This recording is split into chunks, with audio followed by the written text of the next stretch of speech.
Olá a todos. Vamos continuar a nossa análise de masculinidade bíblica e sexualidade em Mateus, no Novo Testamento. E nós temos aqui no capítulo 5, um capítulo que tem bastante informação importante. Então a gente vai parar essa semana um pouquinho nele para prestar um pouco mais de atenção. E a gente tem aqui, por exemplo, logo no versículo 8, as bem-aventuranças. E ele diz assim: Bem-aventurados limpos de coração, porque verão a Deus. Então, a primeira bem-aventurança que tem a ver com essas questões é a bem-aventurança da limpeza, da pureza de coração, né? Que vem com essa ideia de coração santo, puro, onde não há espaço para imoralidade, para pensamentos lascivos e coisas do tipo, né? Então, nós temos um coração puro, pureza, sem corrupção, sem contaminação. Aí a gente tem depois o versículo 13 que diz assim: Vocês são o sal da terra, mas se o sal perder o seu sabor, como que se há de temperar? Para dar mais presta, senão para se lançar fora e ser pisado pelos homens. Vocês são a luz do mundo, uma cidade edificada sobre um monte não pode ser escondida. Igualmente não se acende uma candeia para colocá-la debaixo de um cesto. Ao contrário, coloca-se no velador e assim ilumina todos que estão na casa. Assim deixai a vossa luz resplandecer diante dos homens, para que vejam as vossas boas obras e glorifiquem o vosso Pai que está nos céus. Esse trecho não tem diretamente relação com a questão da sexualidade, mas sim de uma vida que tem sentido, né? Que tem sabor, que ilumina. Então nós escolhemos viver de tal forma que dá significado à vida. Ela tem conteúdo, né? Ela não é oca, ela não é superficial. Ela é profunda, ela é verdadeira, ela tem substância. Nós queremos viver assim, uma vida que tem sal. E uma vida que ilumina. Então, uma vida que dá bom testemunho, né? Para que vejam as boas obras que vocês fazem e glorifiquem a Deus. Então, o que a gente faz, o que a gente fala, inclusive com relação à nossa masculinidade, sexualidade, e aí isso glorifica a Deus. Isso dá um bom testemunho. Isso evidencia Deus em nossas vidas. E aí, mais pra frente um pouquinho, a gente tem aí sim, uma menção direta a essas questões, quando Jesus continua a ensinar e toca na questão do adultério, lá no versículo 27. Ele diz assim: Ouvistes o que foi dito, não cometerás adultério. Eu, porém, vos digo que qualquer que olhar para uma mulher com intenção impura em seu coração, já cometeu adultério com ela. E esses dois versículos, eles estão falando então de um aprofundamento da compreensão dos pecados, né, de pecados sexuais. Nós temos em todos os profetas, a gente já leu isso, essa denúncia contra o adultério, contra a imoralidade, contra a traição, enfim. Aqui Jesus está falando o seguinte: o adultério, ele começa no seu coração, na sua mente, né? Então você tem que tomar cuidado. Você não pode nem começar, né? Nem viciar seu olhar de tal forma que ele seja um olhar impuro, um olhar de cobiça absurda, né? Então, é um passo atrás, né? Antes de falar de adultério, vamos falar de cobiça. Então, é essa a sugestão de Jesus. Então, é complicado.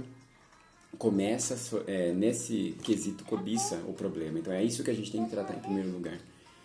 Como é o meu olhar? Como é que eu vejo as outras pessoas? Eu vejo essas pessoas apenas como objetos de consumo, eu quero consumi-las e por isso eu fico olhando esse catálogo vivo, andando na minha frente e fico escolhendo objetos de consumo e fantasiando.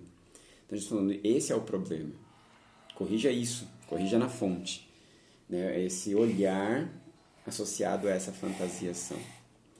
Aí, logo depois, ele continua no versículo 29 falando: Se o teu olho direito te leva a pecar, arranca-o e lança-o fora de ti. Pois te é mais proveitoso perder um dos teus membros do que todo o teu corpo ser lançado no inferno. E se a tua mão direita te fazer pecar, corta e atira para longe de ti, pois te é melhor que um dos teus membros se perca do que todo o seu corpo seja lançado no inferno. Ele havia falado de adultério, mas ele também havia falado de violência, de agressividade, de ira contra o irmão, né? Então ele falou: se o seu olho é a fonte aí do pecado, porque você está cobiçando, é melhor perder os olhos do que ir para o inferno. Se a tua mão é que te condena porque você está agindo com violência, atacando as pessoas, é melhor arrancar a mão, né? Então, vamos entender o que Jesus está querendo dizer. Corte o problema na raiz, né? A gente sabe que não é o nosso olho a fonte do problema, não é a nossa mão a fonte do problema. A fonte do problema está aqui, né? Ou como alguns gostam de falar, né? No coração. É ali dentro do coração que a gente tem que trabalhar. Por que essa cobiça? O que eu estou buscando? Por que eu tenho essa crença errada de que as pessoas são objetos que eu uso? Né? Por que essa crença de que eu não posso levar desaforo, eu tenho que né, e tal, e atacar e tudo mais? Então, Jesus está mostrando isso. É melhor você corrigir na fonte, já arrancar o mal pela raiz, tratar disso dentro da sua mente, do seu coração, do que você deixar o pecado dar vazão e você ir para o inferno. Porque quem vive em pecado não é de Deus. Então Jesus está deixando muito claro isso aqui para nós.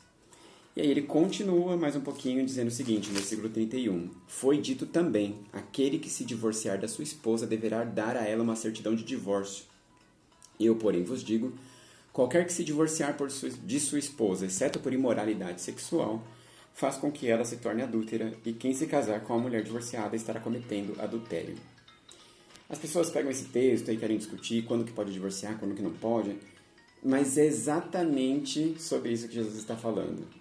As pessoas ficam preocupadas com o que é superficial. As pessoas dizem, quero me divorciar, dou uma carta de divórcio. As pessoas tratam disso de forma banal e superficial. E aí o convite de Jesus é, tratem disso de forma séria, de forma profunda.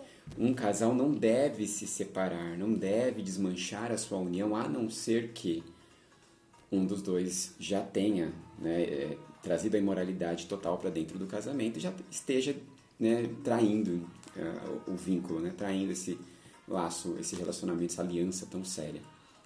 Então, em nenhum desses sentidos aqui, nenhum desses assuntos a gente deve tratar das questões superficiais e ficar perdendo tempo ou de se distraindo somente no raso. O convite de Jesus é justamente para ir além. Não vamos ficar mais discutindo isso. Adultério, que tipo de adultério é errado? Que tipo de divórcio é errado? Não.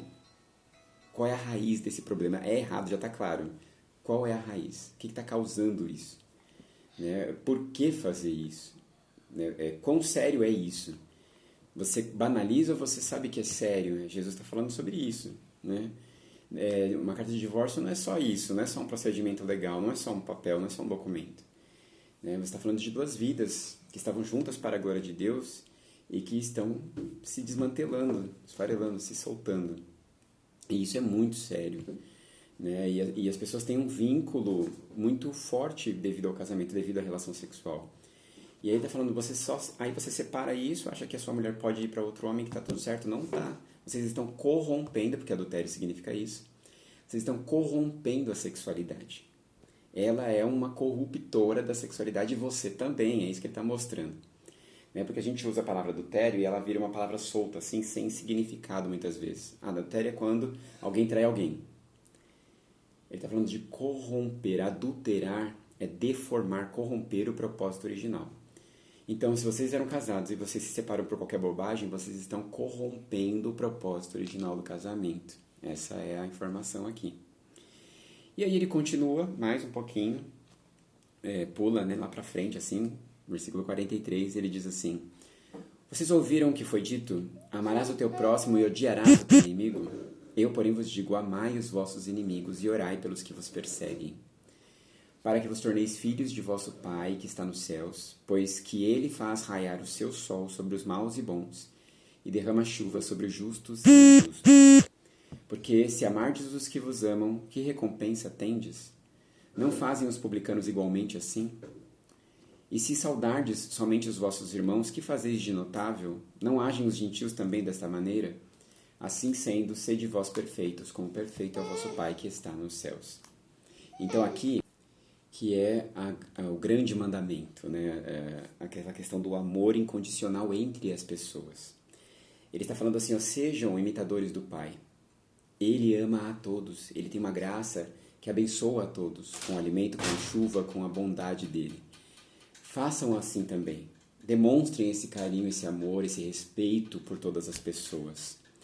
né, para que vocês sejam parecidos com Ele, para que vocês façam o que o Pai de vocês faz, que é o Senhor Deus.